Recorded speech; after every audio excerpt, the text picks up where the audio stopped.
Prime time को पेश करने में ताउन किया है राशि स्टोन्स इंडिया, लीला होटल के पीछे, Banjara hills, road number 3, Hyderabad. Phone number 9912041041।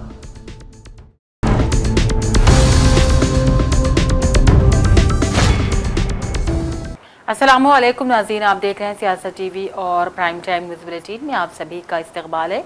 मैं हूं नाज़ीमा। सबसे पहले नजर डालते हैं हेडलाइंस पर। तेलंगाना राइजिंग ग्लोबल समिट का कल 8 दिसंबर को होगा इफ्तिताह। भारत फ्यूचर सिटी समिट की मेजबानी के लिए मुकम्मल तैयार। रेवंत रेड्डी ने भी लिया तैयारियों का फिजाई जायजा। बीजेपी की जानिब से इंदिरा पार्क पर महाधरना। महेश कुमार गौड़ का सख्त रद्द-ए-अमल। मरकजी वजीर किशन रेड्डी को बनाया शदीद तनकीद का निशाना। गुज़िश्ता 2 सालों के दौरान असेंबली के इंतजाम में संगीन कोताहियां। हरीश राव का स्पीकर को मकतूब। असेंबली स्पीकर जी प्रसाद कुमार की जानिब से इनहराफ मामले पर कार्रवाई न करने को भी बनाया निशाना। उप्पल स्टेडियम में मशहूर फुटबॉलर मस्सी का दोस्ताना मैच। नायब वजीर आला मल्लू भट्टी विक्रमार्का ने इंतजामात का किया मुआयना। जेडी मेटा में दिल दहला देने वाला सानेहा। आखिर एतमाद के पैसे न होने पर एक खानदान मकान में 3 दिन तक नाश के साथ रहा। लालागुड़ा में खौफनाक सड़क हादसा, 2 हलाक 2 शदीद जख्मी। गोवा के नाइट क्लब में सिलेंडर फट पड़ा, 25 अफराद हलाक। वजीर आला ने दिया तहकीकात का हुक्म। सदर जमहूरिया वजीर आजम ने किया इज़हार अफसोस। इंडिगो एयरलाइंस की आज भी कैंसिल हुई तकरीबन 650 परवाजें। हालात हनूज अबतर, मुसाफिर परेशान हाल। और क्रीमिलियर की हिमायत करने पर मेरी ही ब्रदरी ने मुझ पर की तनकीद। साबिक चीफ जस्टिस ऑफ इंडिया का एतराफ। हेडलाइंस आपने देखी, अब पेश है खबरों की तफसील। शुरुआत करते हैं बड़ी खबर से, जैसे कि कल 8 दिसंबर है, ऐसे में रियासत में तेलंगाना राइजिंग ग्लोबल समिट का कल इफ्तिताह होगा और ये समिट 2 दिन तक जारी रहेगी। इस समिट के लिए हुकूमत कई दिनों से तैयारियों में है और कल खुद वजीर आला रेवंत रेड्डी ने भारत फ्यूचर सिटी में तेलंगाना राइजिंग ग्लोबल समिट की तमाम तर तैयारियों का तफसीली जायजा किया। इस बात पर जोर देते हुए कि तेलंगाना विजन दस्तावेज की नकाब कुशाई की जाएगी। उन्होंने तकरीब के मुकाम का फिजाई सर्वे के साथ आगाज किया, जिसके बाद हॉल्स, कॉन्फ्रेंस की जगह और नुमाइशी इलाकों का ज़मीनी जायजा लिया। रेवंत रेड्डी ने ओहदेदारान को हिदायत दी कि वो तकरीब के मुकाम पर तेलंगाना तले का मुजस्सिमा नस्ब करें और चोटी कॉन्फ्रेंस में शिरकत करने वाले तमाम बैनुल अक़वामी मंदूबीन, चीफ मिनिस्टर, सनती मरकजी वज़रा के कायदीन के लिए खूब इंतज़ामात यकीनी बनाए जाए। वज़ीर आला ने sitting halls, fire safety systems, traffic की नकलो हमल, इंटरनेट इंफ्रास्ट्रक्चर और दीगर अहम लॉजिस्टिक्स प्रोजेक्ट का जायजा लिया और समिट को बेहतरीन अंदाज में कामयाब बनाने के लिए ओहदेदारान पर जोर दिया। तेलंगाना प्रदेश कांग्रेस कमेटी सबरा महेश कुमार गौड़ ने बीजेपी की जानिब से इंदिरा पार्क पर मुनक्किदा महाधरने पर सख्त रद्द-ए-अमल का इजहार करते हुए मरकजी वजीर जी किशन रेड्डी को शदीद तनकीद का निशाना बनाया। निजामाबाद मीडिया से बातचीत करते हुए उन्होंने कहा, तेलंगाना से ताल्लुक रहने के बावजूद जी किशन रेड्डी ने मरकजी वजीर की हैसियत से रियासत के लिए कोई भी नुमाया तरक्याती काम अंजाम नहीं दिए, इसलिए उन्हें तेलंगाना के मसाइल पर बात करने का कोई अखलाकियत हासिल नहीं। महेश कुमार गौड़ ने सवाल उठाया कि जब मरकजी वजीर होते हुए भी एक काम नहीं किया तो अब किस मुंह से बीजेपी कायदी इंदिरा पार्क पर धरना दे रहे हैं। महेश कुमार गौड़ ने कहा, तेलंगाना में दरअसल कांग्रेस हुकूमत तरक्की और फलाही इक़दामात में शानदार कारकर्दगी का मुजाहरा दिखा रही है, जिसे देखकर ऑपोजिशन बर्दाश्त नहीं कर पा रही है और अवाम को गुमराह करने की कोशिशों में धरनों का सहारा लिया जा रहा है। ఇతరత్ర కార్యక్రమాలు ఏవైనా ఒక కేంద్ర మంత్రిగా తెలంగాణ నుంచి ప్రాతినిధ్యం వహిస్తూ తెలంగాణ మీద పెట్టాల్సినటువంటి శ్రద్ధ ప్రేమ పెట్టలేదు. ఇవాళ వారు తెలంగాణ గురించి మాట్లాడితే ప్రజలు జీర్ణించుకునే పరిస్థితి లేరు. తెలంగాణలో కాంగ్రెస్ ప్రభుత్వం రేవంత్ రెడ్డి గారు ముఖ్యమంత్రిగా 2 సంవత్సరాల్లో అభివృద్ధితో పాటు సంక్షేమం ఇచ్చి ప్రజలతో శబాషి కొట్టించుకున్నాం. దాని కారణంగానే జూబ్లీహిల్స్ మేము గెలవడం, కిషన్ రెడ్డి గారి బీజేపీ పార్టీ డిపాజిట్ కోల్పోవడం జరిగింది. దీని అర్థం ఏంటంటే ప్రజలు స్పష్టత ఇచ్చారు. బీజేపీకి రాష్ట్రం గురించి మాట్లాడే అర్హత కానీ ఇక్కడ రాజకీయాలు చేసే పని కానీ లేదనే మాట. జూబ్లీహిల్స్ ఎన్నికల ద్వారా 2 సంవత్సరాలుగా కాంగ్రెస్ ప్రభుత్వం ఇస్తున్నటువంటి అభివృద్ధి సంక్షేమ ఫలాలు ప్రజలకు అందుతున్నాయి. ప్రజలు సంతోషంగా ఉన్నారనే మాట జూబ్లీహిల్స్ ఎన్నిక ద్వారా స్పష్టం చేశారు. టీఆర్ఎస్ను ఓడించారు. బీజేపీ పార్టీ కనీసం డిపాజిట్ ఇవ్వలేదంటే ఇక కిషన్ రెడ్డి గారు అందులోనూ వారి నియోజకవర్గంలో ఉన్నటువంటి అసెంబ్లీలో డిపాజిట్ పోయిందంటే వారు తెలంగాణ గురించి మాట్లాడే అర్హత హక్కు లేదని నేను అంటాను. గౌరవ మంత్రిగా ఉండి కూడా రాష్ట్రానికి రావాల్సిన నిధులు కానీ విధులు కానీ ఎక్కడో తీసుకొచ్చినట్టు పరిస్థితి లేదు. ఇవాళ గ్లోబల్ సమ్మిట్ గర్వంగా జరుపుకుంటా ఉన్నాం. 2 సంవత్సరాలుగా ఇచ్చినటువంటి అభివృద్ధి, రోడ్లు, మెట్రో, 4వ సిటీ, RRR రోడ్డు, దాంతోపాటు సంక్షేమం, పేద ప్రజలకు అందాల్సిన సన్నబియ్యం, రేషన్ కార్డు, ఇందిరా మిల్లు, రైతులకు बीआईएस लीडर हरीश राव ने रियासत में गुज़िश्ता 2 सालों के दौरान रियासती असेंबली के इंतजाम में संगीन कोताहियों की निशानदेही करते हुए कहा कि रियासत में आईनी उसूलों और असेंबली कवानीन की खुली खिलाफ वर्जी की जा रही है। असेंबली स्पीकर जी प्रसाद कुमार के ओहदे पर 2 साल मुकम्मल होने के मौके पर जारी करदा एक खुले मकतूब में हरीश राव ने पार्टी इनराफ मामले पर कार्रवाई न होने से लेकर इजलास के दिनों में कमी तक के कई मसाइल को उजागर किया। उन्होंने असेंबली के विकार को बरकरार रखने के लिए फौरी इस्लाही इक़दामात पर जोर दिया। लबैक हज सोसाइटी करीमनगर की जानिब से आज शालीमार फंक्शन हॉल कश्मीर गड्ढा में आज़मीन हज के लिए तरबियत कैंप मुनक़िद किया गया। मेहमान खुसूसी की हैसियत से मुफ्ती इलियास निर्मल ने हज की फजीलत और तैयारी पर तफसीली रोशनी डाली। मुफ्ती एहसान साहब ने अराकीन हज से मुताल्लिक़ तफसीली तौर पर समझाया। मुफ्ती एतमादुल कासिमी ने बसीरत अफरोज़ खिताब किया। प्रोग्राम का आगाज़ हाफिज़ लुक़मान की तिलावत कलाम पाक से हुआ। नात पाक का नजराना उमैर अहमद ने पेश किया। प्रोग्राम की कार्रवाई हाफिज़ रिजवान ने चलाई। हाफिज़ मुदस्सिर रहमान ने लब्बैक सोसाइटी का तारुफ पेश किया।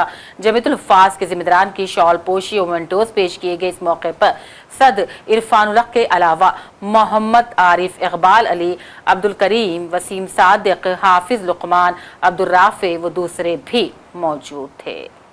की वजह से बाज़ मरतबा हमको 7 को इशा के बाद 7 को 10 बजे वो लोग अलग अलग टाइम बता देते हैं। किसी को 10 बजे, 11 बजे, 12 बजे, 1 बजे, फजर से पहले, फजर के बाद, इस तरह से बसेस जाना शुरू हो जाए। असल वहाँ मिना का जो क़याम है वो क़याम 5 नमाज़ों पर मुश्तमिल क़याम है कि हम वहाँ पर पहुँचेंगे ज़ुहर से पहले 8 ज़िलहज्जा को। ज़ुहर, असर, मगरिब, इशा, फजर, ये 5 नमाजें हमको वहाँ पर अदा करना है और फजर पढ़ के फिर हम अरफात के लिए रवाना होंगे। ये असल मसला तो ये है। और मिना का क़याम मसनून है। हज में जहाँ कहीं मसनून का लफ्ज़ आता है उसको छोड़ना मकरूह कहलाता है। तो जब हमको 5 नमाजें वहाँ पर पढ़ना है तो बहुत सी मरतबा ये मसला, ये दुश्वारी आती है कि जो हुज्जाज को वहाँ से अराफात के लिए लेके निकलते हैं वो रात ही में लेके निकल जाएंगे। यानी हम यहाँ से रूम से मिना चले गए, कब? या तो 7 को चले गए या 8 की सुबह चले गए। ठीक है, जब कभी हमको ले जाया गया हम पहुँच गए। बहुत सी मरतबा बाज़ लोग मिना पहुँचते पहुँचते ज़ोहर की नमाज हो जाती है। तेलंगाना जागृति सरबराह कविता ने नागारम म्यूनसिपलिटी का दौरा करते हुए आमी मसाइल का जायजा लिया। हुकूमत से मुतालबा किया कि बुनियादी सहूलियात की फराहमी में ताख़ीर किसी सूरत बर्दाश्त नहीं की जाएगी। कविता ने मुख्तलिफ इलाकों में अवाम से मुलाकातें की और इनकी मुश्किलात को समाअत फरमाया और फौरी इक़दामात की ज़रूरत पर जोर दिया। कविता ने कहा, माजी में कई कायदीन बशमुल साबिक़ अराकीन जैसे कि रेवंत रेड्डी, मल्ला रेड्डी यहाँ का दौरा तो कर चुके हैं, लेकिन न तालाब की मरम्मत हुई और न ही ड्रेनेज के कोई मसाइल का हल किया गया। మేము నాగారం మున్సిపాలిటీలో దమ్మాయిగూడలో ఉన్నాం. దమ్మాయిగూడ, నాగారం ఈ ఏరియా మొత్తం కూడా ఏదైతే డ్రైనేజ్ వసతి కల్పించలేదో దానివల్ల అనేక కాలనీలలో ఇబ్బంది అవుతున్నది. మరి అంతకుముందు ఎంపీగా ఉన్నప్పుడు రేవంత్ రెడ్డి గారు వచ్చిపోయినరు, మల్లారెడ్డి గారు వచ్చిపోయినరు, అన్ని పార్టీల నాయకులు అందరూ వచ్చి చూసిపోయినరు. కానీ ఇంతవరకు మరి ఇక్కడ ఉండేటటువంటి దమ్మాయిగూడ చెరువు కానీ దానికి సంబంధించి డ్రైనేజ్ అవుట్లెట్స్ని సరిచేయడం కానీ చేయలేదు. స్థానికులైతే మరి డ్రైనేజ్ మంజూరైందని చెప్తున్నారు కానీ ఇంతవరకు దాని పనులు ప్రారంభమైనటువంటి పరిస్థితి అయితే కనబడతలేదు. అదేవిధంగా ఇప్పుడు మనమున్న దమ్మాయిగూడలో చాలామంది ప్రజలు ఉన్నప్పటికీ ఒక రేషన్ షాప్ లేదు, ప్రత్యేకించి 2 అంగన్వాడీలు ఉన్నాయి, అంటే చిన్నపిల్లలు ఎక్కువ మంది ఉన్నారు, కానీ ప్రాథమిక పాఠశాల కూడా ఇక్కడ లేదు. ప్రాథమిక పాఠశాల లేకపోవడంతో 1 నుంచి 5వ తరగతి గవర్నమెంట్ స్కూల్కి వెళ్ళే పిల్లలు కూడా రోడ్డు ప్రధాన రహదారిని దాటి వెళ్ళడం అవుతున్నది. దానివల్ల చాలా ఇబ్బందులు అవుతున్నాయి. కాబట్టి రేషన్ షాప్ అయినా ప్రభుత్వ పాఠశాల అయినా తక్షణమే ఇక్కడ చేసేటట్టుగా మరి ఏర్పాటు చేయాలని ప్రభుత్వాన్ని నేను డిమాండ్ చేస్తూ ఉన్నాను. అదేవిధంగా అన్నిటికన్నా పెద్ద సమస్య మురుగునీటి సమస్య. కొంచెం వానాకాలం వచ్చిందంటే కాలనీలు అన్నీ కూడా నీళ్ళు వచ్చి అందరు కూడా ఇంట్లో వదిలిపెట్టిపోయే పరిస్థితి ఉంటుంది. కాబట్టి అట్లా కాకుండా దీని మీద ప్రత్యేకించి ప్రభుత్వం దృష్టి పెట్టాలని నేను డిమాండ్ చేస్తున్నా. ఇప్పుడు వానాకాలం వచ్చే లోపల ఈ కాలంలోనే పని పూర్తి చేస్తే మంచిది. శాంక్షన్ అయి ఉందంటున్నారు, కాబట్టి మున్సిపల్ అధికారులు ప్రత్యేక శ్రద్ధ పెట్టాలి. మూడవది, ఇక్కడ చాలా మంది కుటుంబాలు ఉన్నాయి, మరి ఎవ్వరికి కూడా హాస్పిటల్ పోదామంటే ఇక్కడ బస్తీ దవాఖానా దగ్గరలో కూడా లేదు. గవర్నమెంట్ హాస్పిటల్ లేక మళ్ళీ ప్రైవేట్కి వెళ్ళడం చూపించుకోవడంతో చాలా ఇబ్బంది అవుతున్న పరిస్థితి ఉంది. సో కనీస సదుపాయాలైనటువంటి బస్తీ దవాఖానా, ఒక రేషన్ షాపు, ఒక ప్రాథమిక స్కూలు, ఈ డ్రైనేజ్ క్లీన్ చేయడం అన్నది చాలా ఇంపార్టెంట్. ఇవి జరగడం లేదు. ఇక అన్నిటికన్నా ముఖ్యమైనది పొద్దున్న లేస్తే మా ఆడవాళ్ళందరికీ కూడా 13 दिसंबर को उप्पल स्टेडियम में होने जा रहे मशहूर फुटबॉलर लियोनेल मेसी के दोस्ताना फुटबॉल मैच के सिलसिले में जोश खरोश पाया जा रहा है। तैयारियों का जायजा लेने के बाद नायब वजीर आला मल्लू भट्टी विक्रमार्का ने मीडिया से बात की और यकीन दहानी करवाई कि इस बड़े और अहम खेल के लिए हर मुमकिन और गैर मामूली हिफाजती इंतजाम किए गए हैं। स्टेडियम का मुआयना करने के बाद मीडिया से बात करते हुए भट्टी ने कहा, आलमी सतह पर पसंदीदा फुटबॉलर के मैच का तस्वुर मद्दाहों में जोश पैदा कर देता है। उन्होंने कहा, हजारों फुटबॉल शायकीन मुल्क के हर गोशे से हैदराबाद में इस मैच में शरीक होंगे। उन्होंने मजीद कहा कि शहर पहले ही जश्न के मूड में है क्योंकि तेलंगाना राइजिंग ग्लोबल समिट की तकारीब जारी हैं।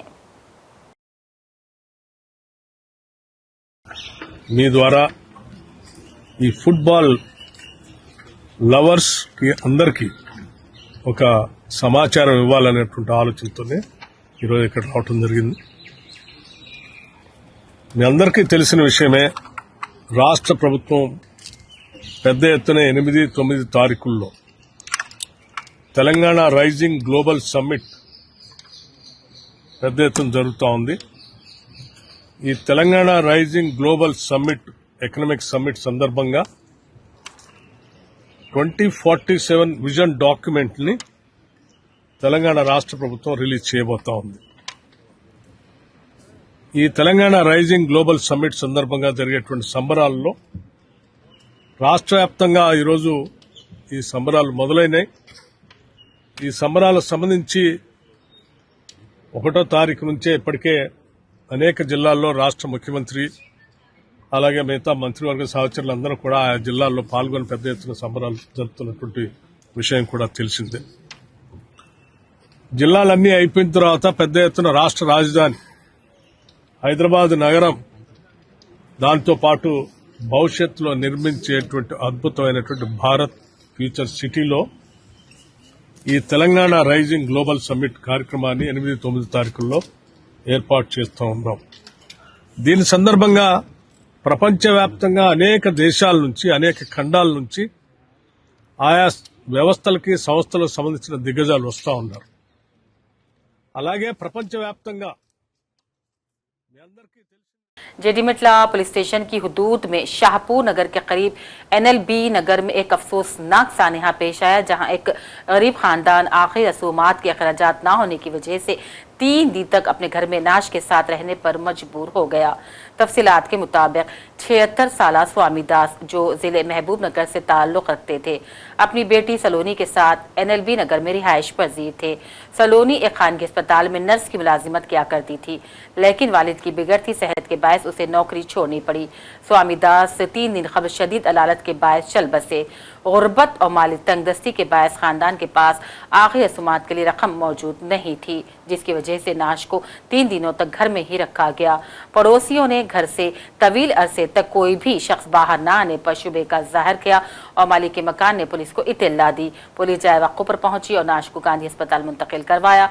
बादजा एक गैर सरकारी तंजीम की मदद से स्वामी दास की आखिरी रसूमात अंजाम दी गई। और एक खौफनाक सड़क हादसे में 2 नौजवानों की मौके पर मौत हो गई और 2 दीगर जख्मी हैं।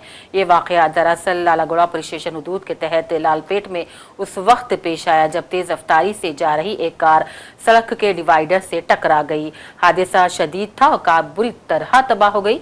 पुलिस के मुताबिक हादसे के वक्त गाड़ी में 4 दोस्त सफर कर रहे थे, इनमें से 2 के मौके पर ही मौत हो गई। हादसे के फौरी बाद मुकामी लोगों ने पुलिस को इत्तला दी। हुकाम ने मौके पर पहुंचकर इमदादी काम शुरू किया। जख्मियों को इलाज के लिए क़रीबी अस्पताल मुंतकिल किया गया। डॉक्टर इनकी हालत पर नजर बनाए हुए हैं। पुलिस के मुताबिक ये 4 दोस्त टिफिन के लिए केसरा से तारनाका जा रहे थे कि खतरनाक हादसे की जद में आकर 2 दोस्त हलाक हो गए, 2 जख्मी हैं। वक्त हो चला है एक ब्रेक का। अपनी परेशानियों को दूर करें। खुदा ने परेशानियों को दूर करने का अहम रास्ता जवाहरात यानी कि पत्थरों की ताकत में रखा है। बिजनेस के मसले, जॉब नहीं मिल रहा है, दौलत नहीं आ रही है, बीमारियां पीछा नहीं छोड़ रही है, बच्चों के मसले, मियाँ बीवी के मसले, एक परेशानी जाती नहीं कि दूसरी आ जाती है। डॉक्टर निसार के 25 साल तजुर्बे और पत्थरों के महारत के जरिए परेशानियों का हल पाएं। राशि स्टोन्स इंडिया पर आएं और अपने प्रॉब्लम्स को दूर करवाएं और अपनी जिंदगी को असली जवाहरात की ताकत से बदलें। एक कॉल 9912-041-041 पर करें और कामयाबी हासिल करें। हमारा पता है Rashi stones India, the Leela hotel के पीछे, road number 3, Banjara hills, Hyderabad. Break के बाद एक बार फिर आपका खैर मकदम है और नजर डालते हैं चंद अहम कौमी खबरों पर, जैसे कि शुमाली गोवा में शनिचर की देर रात एक बड़ा हादसा पेश आया। तफसीलात के मुताबिक एक सिलेंडर फट पड़ने से नाइट क्लब में जबरदस्त आग लग गई। खबर है कि इस हादसे में 23 अफराद हलाक हो गए। पुलिस के मुताबिक आधी रात के बाद ब्रिज बाई रोम्यूलन में लगी, जो एक मकबूल पार्टी वेन्यू है, गुज़िश्ता साल रियासती दारुलहुकूमत पणजी से तकरीबन 25 किलोमीटर के फैसले पर खुला था। पुलिस के मुताबिक सिलेंडर उस वक्त फट पड़ा जब लोग किचन एरिया में ही काम कर रहे थे। जोरदार धमाके के बाद आग तेजी से पूरे नाइट क्लब में फैल गई और कई लोगों को अपनी लपेट में ले लिया। चलते कुछ फंक्शन होता है वगैरह, तो उतना ये मतलब हम लोग ने इतना वो चेयर नहीं लिया, मतलब ये नहीं लिया। तो बाद में देखा तो एम्बुलेंस थोड़े टाइम के बाद घर पे गया मैं, एम्बुलेंस जा रहे भागे, तो बाद में अपनी गाड़ी लेके उस साइड में गए तो देखा तो ये सब इंश्योरेंस हो चुका था। ओके सर, आप ये रेस्टोरेंट कितना साल से है? क्लब, नाइट क्लब है क्या रेस्टोरेंट है? हाँ देखो, मोस्टली क्या रहता है ना, ये इधर नियर बाई एरिया जो भी है वो मोस्टली क्या रहता है, कोई भी रेंट पे लेता है, कोई ये रहता है म्यूजिक वगैरह। न्यू अभी क्या दिसंबर में है, तो जो भी कोई रेंट लिया होगा वो एक्चुअली हमको लोग को मालूम नहीं रहता एक्चुअली। ओके, बट ये नाइट क्लब है क्या रेस्टोरेंट है? हाँ देखो, रेस्टोरेंट भी रहता है, नाइट क्लब मतलब आप कहाँ रहते हैं? हाँ नियर बाई इधर ही, हाँ अरपुरा। बट ये फर्स्ट टाइम ऐसा इंसिडेंट हुआ है ऐसा लग रहा है आपको? फर्स्ट टाइम, हाँ ये तो फर्स्ट टाइम हुआ होगा, क्योंकि आप नेशनल टीवी पे हो तो इतना ऐसा इंसिडेंट हुआ तो नहीं। अभी क्या ऐसा आपका सामने कोई एम्बुलेंस से लेके जाने का ऐसा कुछ देख रहे? नहीं, क्या हुआ, मेरे को एक्चुअली आवाज आया, ऐसा आया, मैंने अपने देखा कि हम लोग को लगा कि कुछ फंक्शन चल रहा है, कुछ ये हो रहा है, तो थोड़ी टाइम के बाद एम्बुलेंस वगैरह गए हो गए, तो हम लोग को बाद में हम लोग रेस्ट किया। मेरे को सर जिसे उधर दिखाई दिया ना, वो आग जैसे ऊपर लोग दिखाई दे रहा है, तो ऐसे मालूम पड़ा कि आग लगा। क्या आवाज ऐसा कुछ आवाज आया जैसे टायर गाड़ी का बोलता है ना, उससे आवाज आया, जैसे सिलेंडर ब्लास्ट हुआ है, मालूम पड़ा वो। फिर ऐसा आवाज आ रहा था? हाँ, ऐसे आवाज आया वो। फिर कुछ लोग ऐसा कुछ इंजर्ड का इधर लोग देखा आंखों से? इधर जैसे जो लोग था वो देखा इधर से। हाँ। फिर आप कब से इधर काम कर रहे थे? इधर मैं सर 8-9 साल होगा सर। 8-9 साल। और ड्यूटी कितना बजे था? मेरा 8 बजे शाम से 8 बजे सुबह तक रहता है। Same resort. गोवा के पुलिस चीफ आलोक कुमार ने बताया कि सिलेंडर में धमाके की वजह से आग लगी, लेकिन कई ऐनी शाहिदीन ने बताया कि आग नाइट क्लब की पहली मंजिल पर लगी, जहां बड़ी तादाद में सयाह रक्स कर रहे थे। इब्तदाई तहकीकात में नाइट क्लब में मुतअद्दिद कोताहियों का भी इंकशाफ किया गया, जिनमें कहा जा रहा है कि नाइट क्लब में आग से बचाव के ज़वाबित की खिलाफ वर्जी की गई और लोगों को हिफाजत से खिलवाड़ किया गया। कभी नहीं होना चाहिए। गोवा जैसे टूरिज्म स्टेट में कुछ जो इलीगल्स या विदाउट परमिशन इस तरह के जो चलाते हैं, और इसी में जो फायर इंसिडेंट्स हुआ, इसी के कारण यहाँ पे जो उनके स्टाफ और एक 3-4 टूरिस्ट जो अंदर थे, ने 2-3 इनको जल के हुआ, बाकी लोग बिकॉज ऑफ द सफोकेशन उनकी डेथ हो गई।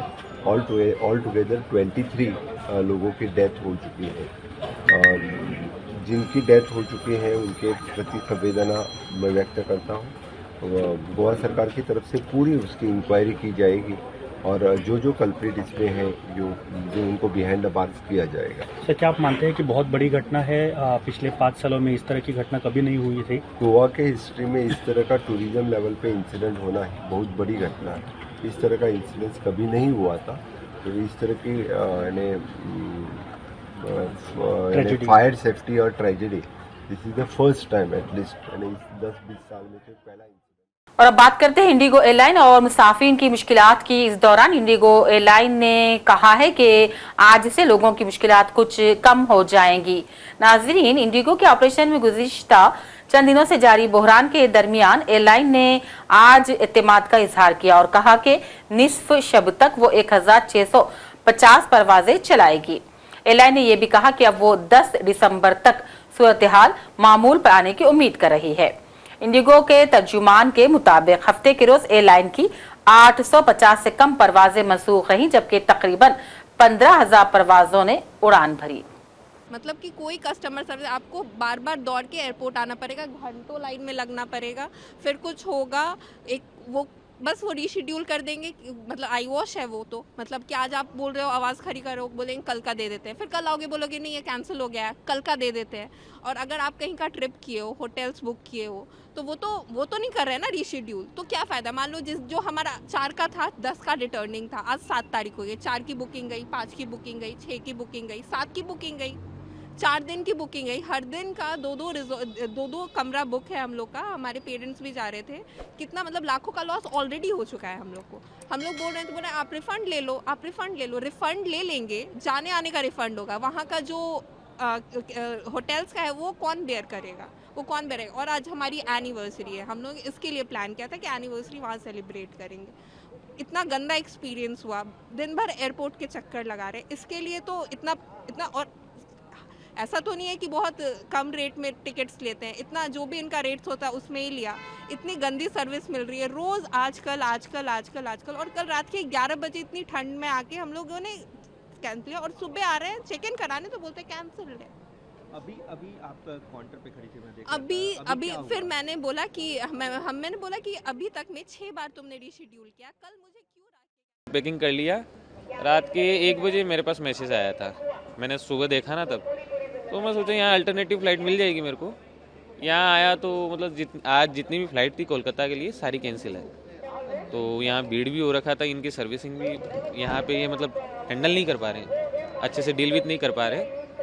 तो फिर मैंने सोचा कि दिल्ली से मिल जाएगा, तो फिर दिल्ली वाला भी सिचुएशन सही नहीं है, मतलब कन्फर्मेशन नहीं दे पा रहे हैं ये ढंग से। तो मेरे को मंडे को ज्वाइन करना था ऑफिस, तो अब मैं मंडे को ज्वाइन नहीं कर पाऊँगा। तो एक तरीके से प्रॉब्लम बहुत क्रिएट हो रही है इससे। तो मेरा तो यही सजेशन है कि गवर्नमेंट जल्दी से जल्दी इसके अंदर ध्यान दे, इस चीज़ के ऊपर। ये जो प्रॉब्लम हो रही है इसका कुछ ना कुछ सॉल्यूशन ज़रूर निकाले, बहुत ज़्यादा सर परेशानी हो रही है। हिंदुस्तान के साबिक चीफ जस्टिस BR गवाई ने अम्बेडकर की बरसी तकारीब में हिस्सा लिया और वहां मौजूद अवाम से खिताब किया। इस मौके पर जस्टिस ने कहा कि दर्जे फहरिस्त ज़ात के लिए क्रीमिलियर के उसूल की निफाज की हिमायत करने पर अपनी ही बरादरी के लोगों ने उन पर तनकीद की। जस्टिस गवाई ने कहा कि डॉक्टर अम्बेडकर मानते थे कि मुस्बत इक़दाम ऐसा है जैसे किसी पीछे छूटते शख्स को साइकिल देना। उन्होंने कहा, ऐसे शख्स को फिर कभी साइकिल नहीं छोड़ना चाहिए। इसीलिए मुझे नहीं लगता कि अंबेडकर ऐसा चाहते। जस्टिस गोयल हाल ही में चीफ जस्टिस के ओहदे से रिटायर्ड हुए। वो हफ्ते को दरअसल मुंबई यूनिवर्सिटी में यकसा मौक़े को फराग़ देने में अफर्मेटिव एक्शन का किरदार पर खिताब कर रहे थे। शत्रुघ्न सिन्हा ने रूसी सदर पुतिन के लिए दिए गए इशाया में शशि थरूर को बुलाए जाने और फिर कांग्रेस सदर खड़गे और राहुल गांधी को नजरअंदाज किए जाने पर सख्त तनकीद की। शत्रुघ्न सिन्हा ने मोदी हुकूमत को तनकीद का निशाना बनाया और कहा, खड़गे और राहुल गांधी को अगर डीगर में बुलाया जाता तो हुकूमत ही का खद बढ़ जाता। सिंदूर के बाद बहुत कुछ हुआ, बहुत सारी कंट्रोवर्सी हुई दुनिया भर में। हमने लोगों को भेजा यहाँ से और माननीय प्रधानमंत्री के खासकर नेतृत्व में उनके आदेश से करीब 50-60 लोगों को बाहर भेजा गया। अलग अलग पार्टी के लोगों को भेजा गया। यहाँ भी माना कि ममता जी से भी नहीं पूछा था, पहले किसी और का नाम रिकमेंड किया था, बाद में खैर अमित बने जी गए यहाँ से। उसी तरह से आपने थरूर साहब को भेजा। थरूर बहुत काबिल आदमी है, थरूर बहुत विद्वान आदमी है। थरूर के वो इंटेलेक्चुअल, मैं तो बहुत बड़ा इंटेलेक्चुअल मानता हूँ उसका। Handsome man with handsome deeds है वो। अच्छा है, बढ़िया है, भेजा, अच्छा किया। लेकिन अगर उनको आप उनके नेतृत्व से पूछ के भेजते तो बड़ा अच्छा होता उस वक्त भी। आपने बाद में आपने बैलेंस करने, हल्ला हुआ, हंगामा हुआ, आप लोगों ने बातें उठाई, तो उसको बैलेंस करने के लिए उन्होंने क्या कर दिया, उन्होंने कर दिया अच्छा ठीक है मनीष तिवारी को भेज। मनीष तिवारी बहुत काबिल आदमी है, बहुत लर्नेड आदमी, भेज दिया आपने। उस तरह से आपने ओवैसी जी को भेजा। अच्छा किया, बढ़िया किया। हमारे मित्र हैं और सरदार जी हैं आलूवालिया साहब, तो उनको भी आपने भेजा। अच्छा किया, वो भी बहुत लर्नेड आदमी, बढ़िया लोग हैं ये लोग। ऐसे आपने बहुत सारे पार्टीज के बहुत लोगों को भेजा था। तो उसी तरह से अगर आपने शशि थरूर हमारे मित्र हैं, फ्रेंड हैं, इंटेलेक्चुअल हैं, बढ़िया आदमी, उनको handsome man with handsome deeds कहता हूँ, अगर उनको आपने इस बार बुलाया डिनर में या मीटिंग में, तो इन राहुल गांधी जी से पूछ के 2-4 और लोगों को बुलाया होता, राहुल गांधी जी को बुला लिया होता, खड़गे साहब को बुला लिया होता, तो आपकी और शान बढ़ती। माननीय प्रधानमंत्री जी, मैं आपको मित्र के नाते कह रहा हूँ, दोस्त के नाते कह रहा हूँ, इससे आपकी इज्जत और बढ़ती। सारे माहौल में 4 चांद लग जाता अगर इनको बुलाया होता। तो वैसे आपने थरूर को बुलाया, ठीक किया, अच्छा किया, और थरूर काबिल तो है। आखिर में हेडलाइंस पर डालते हैं एक और नजर। तेलंगाना राइजिंग ग्लोबल समिट का कल 8 दिसंबर को होगा इफ्तिताह। भारत फ्यूचर सिटी समिट की मेजबानी के लिए मुकम्मल तैयार। रेवंत रेड्डी ने भी लिया तैयारियों का फिजाई जायजा। बीजेपी की जानिब से इंदिरा पार्क पर महाधरना। महेश कुमार गौड़ का सख्त रद्द-ए-अमल। मरकजी वजीर किशन रेड्डी को बनाया शदीद तनकीद का निशाना। गुज़िश्ता 2 सालों के दौरान असेंबली के इंतजाम में संगीन कोताहियां।